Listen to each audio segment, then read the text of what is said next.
warm outside. And I'm not a huge fan, to be honest. 5 out of 10. One, two, three, four. I count mountains. One, two, three. Counter your cool thing. Count mountains. One, two, three, four. I count mountains. One, two, three. Counter your cool thing. Count mountains.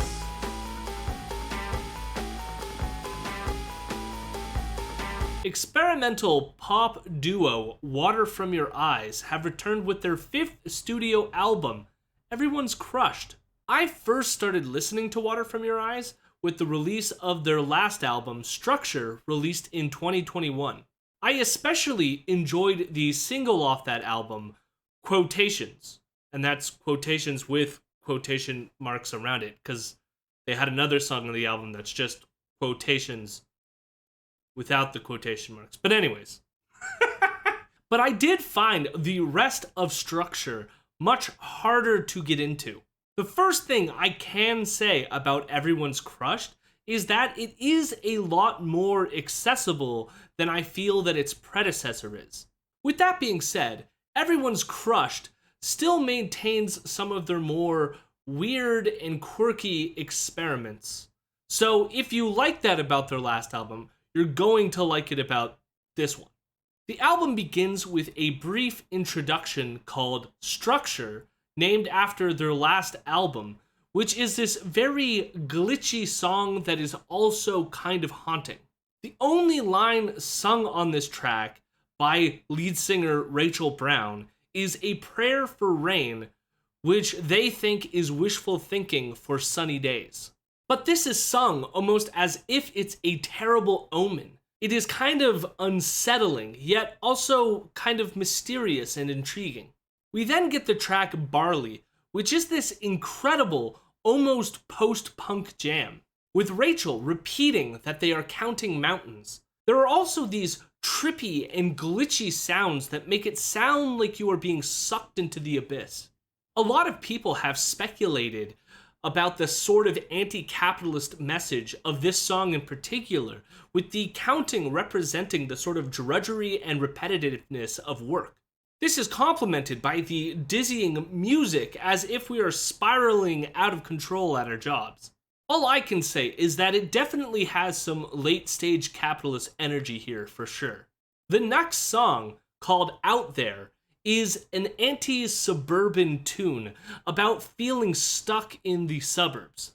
Rachel sings about losing all their friends to the sprawl as they are drowning in people. They also sing about playing a piano they stole from the mall. I'm surprised, like some of the other albums that I've reviewed this year, that they didn't steal that piano from Target. The song is primarily this bass-driven track, with these bubbling synths and pianos. Similar to Barley, there are also these very staccato-like repetitive segments, which again convey this anxiety. I like a lot of the motifs here, but also feel that the song is kind of flat. Even the synths and pianos, which I feel are supposed to have this jarring effect next to this constant bass line, don't hit as hard as I think they're supposed to.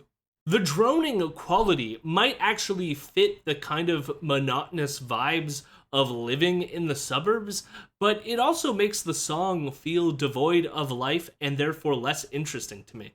We then get the very dissonant and ambient track, Open.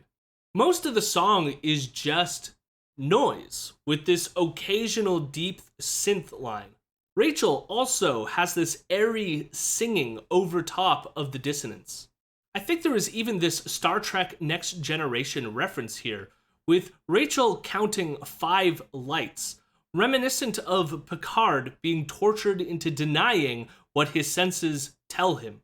There are 5 lights! This fits with the lyrics, which also have this undercover rebellion vibe to them, where they're speaking in code words. I like the song, but you definitely need to have a tolerance for this kind of weird ambient noise experimentation. I almost feel as well that the noise here is supposed to be like the torture experiments done to Picard to like overwhelm your senses. Next is the title track, Everyone's Crushed. This song also has some new wave and post-punk vibes to it. There are these plucked strings and distorted guitars, which, unlike Out There, they are definitely jarring.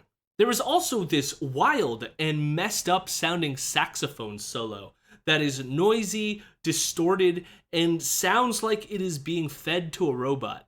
Rachel sings about love and hurt as these kind of polar extremes that also seem to go hand in hand, which definitely fits the chaos of the song. Some of the choices, though, are just super weird here and hard to listen to, especially the distorted guitar, which almost doesn't even feel like it's on time. The sax solo is amazing, though. However, we do get another banger in the track True Life. This is another bass-driven track with these stereo-punctuated, distorted guitars. It feels like you are trapped in this carnivalesque, haunted maze. The repetition here even reminds me of the song Sugar by System of a Down with that constant bass riff. The premise of the song also happens to be about Neil Young not letting them cover his song Cinnamon Girl for their covers album, which was released a few years ago. Rachel, in the chorus, sings, "Neil, let me sing your song," but without listening to interviews, I'm not sure how you would have been able to glean that from the song until I told you or you heard it from them. That being said, it is still a wonderful and great tune. The track Remember Not My Name stands out for almost being a more conventional sounding song, if not for the constant distorted ambience throughout and the almost off-time woodblock sound. The lyrics on this track are also much harder to grasp.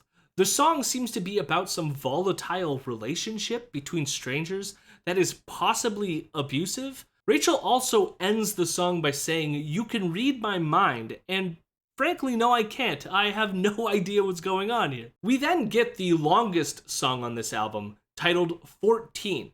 This is a hard song to listen to, but with time, it's beautiful in a very haunting way.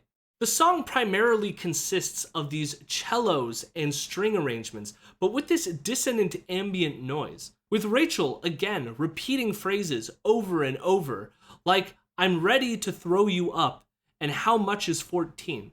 The song invokes this kind of internal transformation that is simultaneously empowering and yet also terrifying.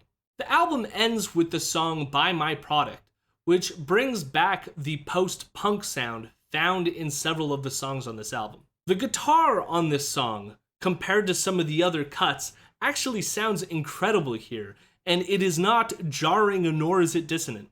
The song has that anti-capitalist vibe of the 80s new wave, as it almost mocks the idea of trade itself. The song also brings back the theme of repetition and counting that is prevalent throughout this entire album.